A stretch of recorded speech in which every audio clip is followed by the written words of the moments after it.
welcome back to my channel. This is Sid's Life. I'm Sid. This is my life. If you're new here, this is video 4 in my series about the truth about the Disney College program.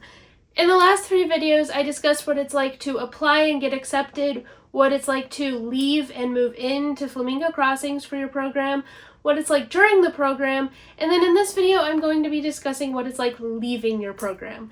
I know, that's sad, kind of a depressing video, but it's all things that kind of need to be said, to be honest. So let's get into it. The first thing that I have on that list is the question of, do I stay? Do I leave? What do I do?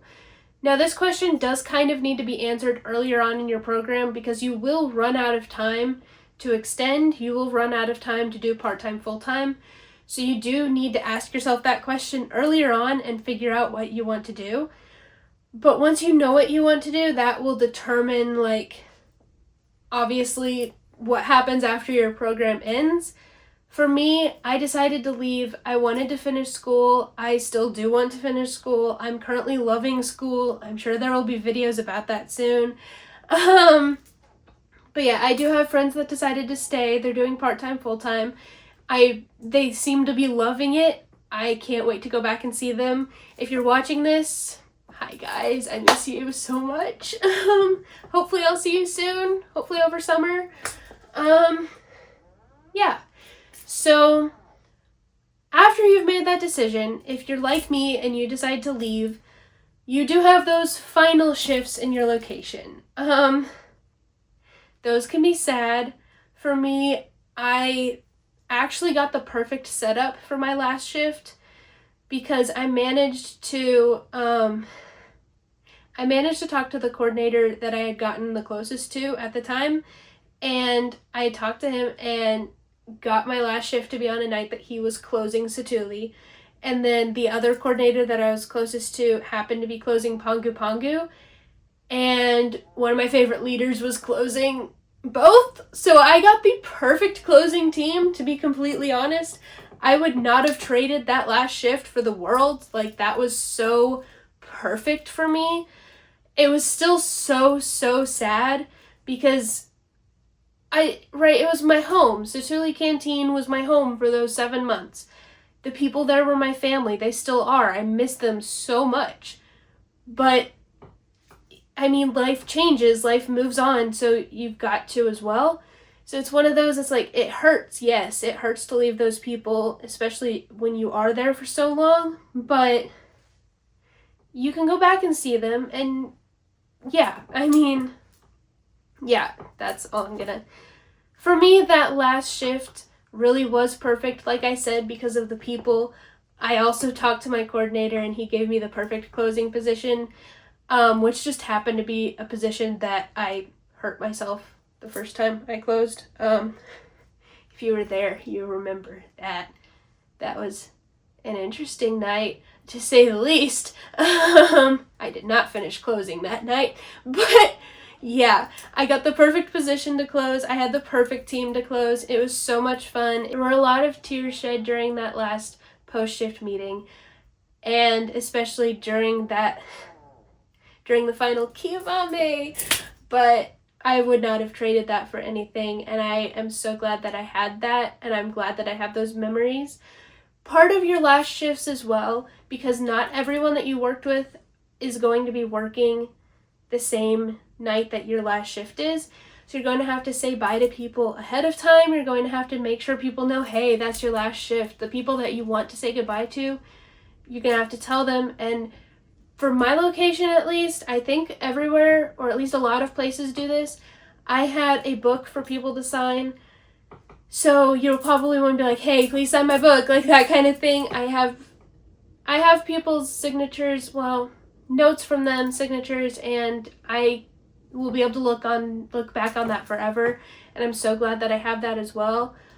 I will say I didn't do the greatest job of getting people to sign it, so there are people that I didn't get to sign it, and I regret that, but just so you can keep that in mind, because you might want to make sure people know your book is there and that you want them to sign it, because yeah, it's pretty special to be able to look back on that and see notes from a lot of your friends, your coworkers, your coordinators, maybe even your leaders, and see how much that time really meant to them as well.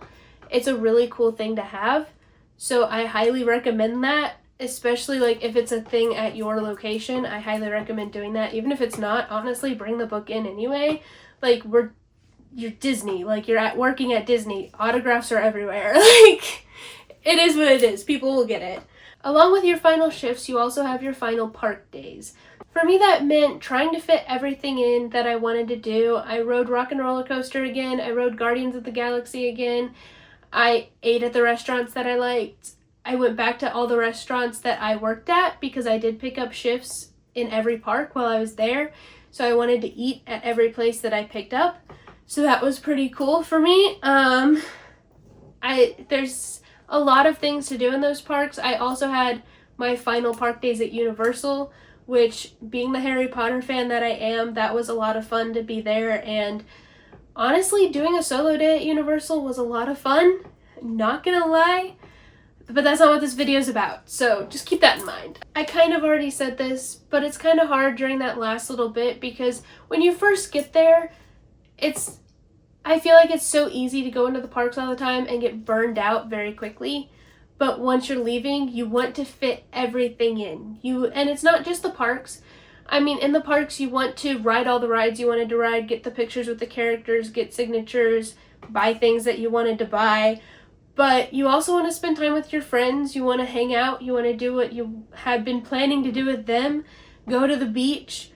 All of that. So you want to try to fit all of that in. For me, me and two of my friends, we actually took a trip to University of Central Florida and just like had a little girls' day. We took pictures on campus, went to a bookstore. It was a lot of fun. I recommend just having days like that with your friends so that you have memories to look back on. You'll have memories no matter what, but having those special days of just, hey, we went and did this. I have pictures from those days. It's so cool to see. Yeah, I also like took a trip with a couple of my friends back here.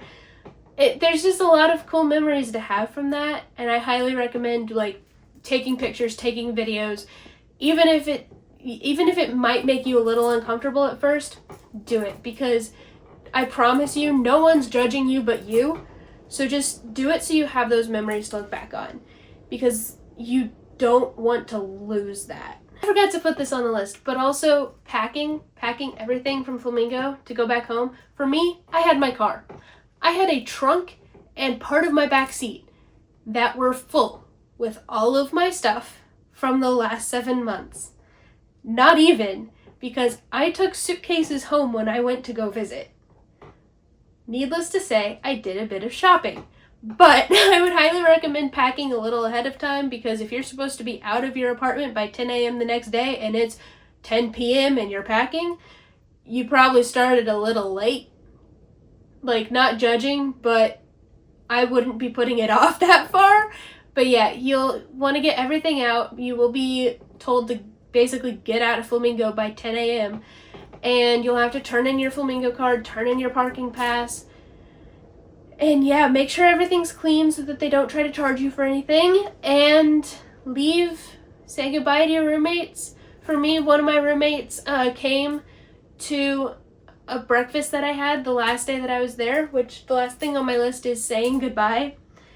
I'm a huge Stitch fan, so me and a lot of my friends from my program went to Ohana's the last morning that I was there. It was a really cool thing to do. I got to meet Stitch. I have a picture with a lot of my friends with Stitch. Honestly, if you can, I recommend doing something like that. It doesn't have to be fancy like Ohana's, but just go out with your friends. Alright, so the video cut me off, but I'm back. What I was talking about is going to Ohana's. If you can't do Ohana's, just honestly make sure that you do something with your friends, because you don't know when the next time you're going to see them is, or you probably don't. So just make sure that you make those memories, take those pictures, take those videos, hold on to your friends for as long as you can. Make sure that you don't regret not saying goodbye. Yeah, that's it. Honestly, sorry this video got a little sappy, a little sad, a little emotional, but honestly, that is how it is leaving your program. But yeah, that's it. I will see you guys next week. Love you!